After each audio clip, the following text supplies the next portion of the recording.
Hi welcome to village Siri cooking. ఈ ఛానల్ని ఆదరించిన ప్రతి ఒక్కరికి మా హృదయపూర్వక నమస్కారములు. ఇవాళ చాలా మంచి రెసిపీతో మీ ముందుకు వచ్చానండి. చాలా అంటే చాలా బాగుంది. ఇదేమిటంటే మనం ఊరబెట్టిన చింతకాయ తొక్కుతో చేసిన పచ్చడి అండి. చింతకాయ తొక్కు, దోసకాయ, టమోటా ఇవన్నీ కలిపి చేసిన పచ్చడి. ఈ విధంగా ఒక్కసారి పచ్చడి నూరి వేడి వేడి అన్నంలో కాస్త నెయ్యి వేసుకుని అలా తింటుంటే రుచి ఉంది. చాలా బాగుందండి. ఎలా చేయాలంటే ముందుగా మనం మంచి ఎల్లో కలర్లో ఉండే దోసకాయని తీసుకోవాలి. నేనైతే ఒక చిన్న సైజు దోసకాయ తీసుకున్నానండి, సరిపోతుందని. ఓకేనా. ఇప్పుడు దాన్ని మనం ఏం చేద్దామంటే ఈ కొంచెం తొడిం భాగంలో, ఈ కొస భాగంలో లైట్గా అలా కట్ చేసుకునేసి ఒక పీలర్ సహాయంతో ఈ విధంగా మీద ఉన్న తోలు మొత్తం ఈ విధంగా జువ్వేసుకోవాలండి. ఈ విధంగా ఏంటంటే మనం తోలు తీసుకుంటే మనం ఈ దోసకాయని ఏంటంటే వాడుకోవటానికి చాలా బాగా పనికి వస్తుంది. కొంచెం తోలు ఉంటే ఏంటంటే తోడకలుగా ఉంటుందండి మనం తినేటప్పుడు. ఈ తోలు అన్నది తీసేస్తే ఏంటంటే నోట్లో మెత్తగా కరిగిపోతుందండి. ఓకేనా. ఈ విధంగా తోలు మొత్తం తీసిన తర్వాత ఈ టైప్లో కట్ చేసుకోవాలండి. ఇది ఎలా అంటే దీంట్లో నుంచి గింజలు బయటికి తీసే అవసరం లేదండి. గింజలు మనకి ఖచ్చితం దీంట్లో కావాలి. ఆ గింజలు అన్నది దీంట్లో ఉంటేనే రుచి చాలా అద్భుతంగా ఉంటుందండి. అది కూడా ఏంటంటే ఆ గింజ చేదు ఉన్నదా, తీపి ఉన్నదా, ఇవన్నీ మనం చూసుకొనే అప్పుడు ఆ దోసకాయని వాడుకోవాలండి. కొంచెం చేదు అనిపిస్తే మాత్రం ఆ దోసకాయని వాడద్దు. కొంచెం స్వీట్గా తీయగా అనిపిస్తే మాత్రం ఆ దోసకాయని ఖచ్చితం వాడండి. టేస్ట్ మాత్రం చాలా బాగుంటుందండి. ఈ టైప్లో చిన్న చిన్న ముక్కలుగా మనం కట్ చేసుకొని ఒక ప్లేట్లోకి వేసుకోవాలండి. ఓకేనా. ఈ టైపు గింజలు ఉన్న దోసకాయ ముక్కల్ని ఈ విధంగా మనం పచ్చట్లో వేసి నూరుకుంటే రుచి మాత్రం చాలా అద్భుతంగా ఉందండి. ఓకేనా. అందుకోసమని గింజలతోనే దీన్ని తీసుకోవాలి. ఇప్పుడు వీటిని కాస్త పక్కన పెట్టి ఇది చింతకాయ తొక్కండి. నేను దీన్ని మంచి పచ్చి చింతకాయలని, మంచి పాకం మీద ఉండే చింతకాయలని తీసుకొచ్చి రోట్లో దంచి ఉప్పు, పసుపు ఇవన్నీ వేసి బాగా దంచి పెట్టినదండి. ఇప్పుడు దాన్ని పక్కన పెట్టి స్టవ్ ఆన్ చేసి ఒక కడాయి పెట్టుకొని దాంట్లో ఒక్క గంటి నూనె వేసుకొని 1 టేబుల్ స్పూను ధనియాలు, ఆ తర్వాత జీలకర్ర సగం టేబుల్ స్పూన్ వేసుకోవాలి. ఇవి రెండింటిని లైట్గా అలా దూరగా వేగనివ్వాలండి. వేగిన తర్వాత ఇప్పుడు ఎండుమిరపకాయలు వేసుకోవాలి. అది కొంచెం పులుపులుగా ఉంటుంది కాబట్టి ఇంట్లో ఒక దాదాపు 15 నుంచి 20 ఎండుమిరపకాయలు వేసుకోవాలండి. ఓకేనా. ఆ మాత్రం స్పైసీ కొంచెం ఉండాలి. ఉంటేనే ఈ పచ్చడికి సూపర్ టేస్టీగా ఉంటుందండి. ఇప్పుడు వీటిని మనం మంచి ఎర్రడాలుగా వేగనివ్వాలండి సన్న మంట మీద. ఈ ఎండుమిరపకాయలు ఏంటంటే మాడకుండా చూసుకోవాలండి. ఈ టైప్ మంచి కలర్లో వేగనివ్వాలి. ఇలా వేగిన వాటిని ఇప్పుడు తీసి మనం ఒక ప్లేట్లోకి వేసుకోవాలి. అది ఎలా అంటే మంచి సన్న మంట మీద వేయిస్తేనే ఇవి బాగా వేగతాయండి. ఓకేనా.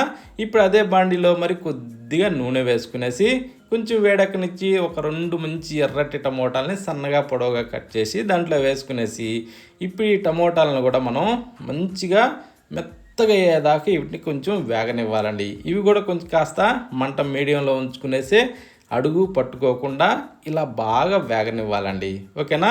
ఈ టైప్లో ఇవి కూడా మెత్తబడ్డాక ఇప్పుడు మనం చేద్దామంటే స్టవ్ ఆఫ్ చేద్దామండి. ఈ విధంగా వచ్చాక ఇప్పుడు స్టవ్ ఆఫ్ చేసి వీటిని కాస్త చల్లారనివ్వాలి. ఈ ఎండుమిరపకాయలే కానీ, ఈ టమోటాలే కానీ ఇవన్నీ కాస్త చల్లారిన తర్వాత అప్పుడు రోలు సిద్ధం చేసుకొని రోట్లో వేసుకోవాలండి.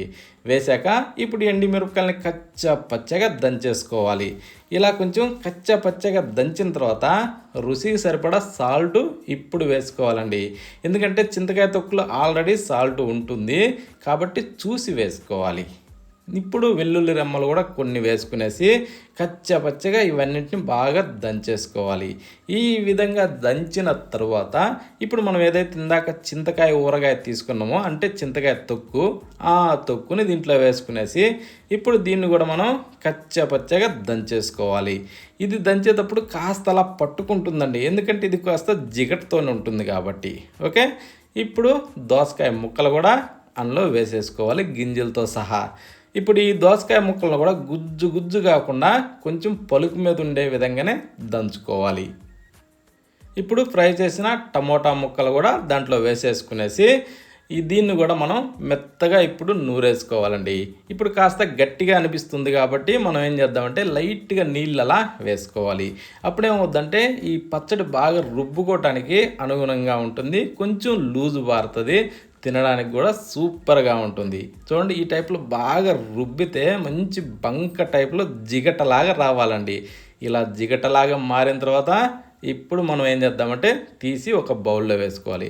ఒక్కసారి చూద్దామా ఎలా జిగటలాగా మారింది. చూడండి, సూపర్గా వస్తుందండి. ఇది ఇలా నూరుతుంటేనే నోట్లోంచి నీళ్ళు అట్టే వచ్చేస్తాయండి. అంత బాగుంటుంది. ఓకేనా, దీన్ని తీసి ఇప్పుడు మనం ఒక బౌల్లోకి వేసుకోవాలి.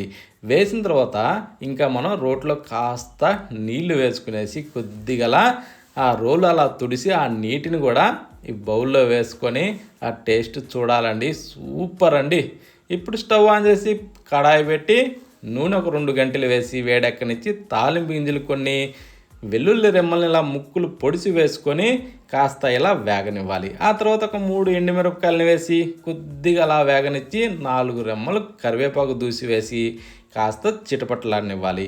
వేసాక ఇప్పుడు మనం రోట్లో నూరిన ఈ పచ్చడిని దాంట్లో వేసేసుకునేసి ఇప్పుడు అదే బౌల్లో కాస్త నీళ్లు కూడా పోసి అలా తుడిసి పోసుకోవచ్చు, ఇబ్బంది ఏం లేదు.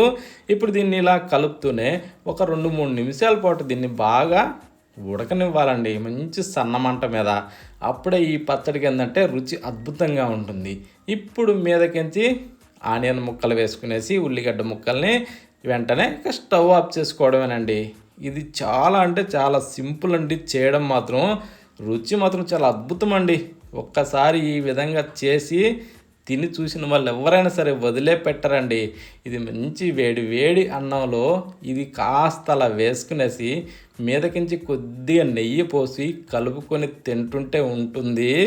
రుచి మాత్రం చాలా అద్భుతంగా ఉందండి. ఎవ్వరూ మిస్ కావద్దు.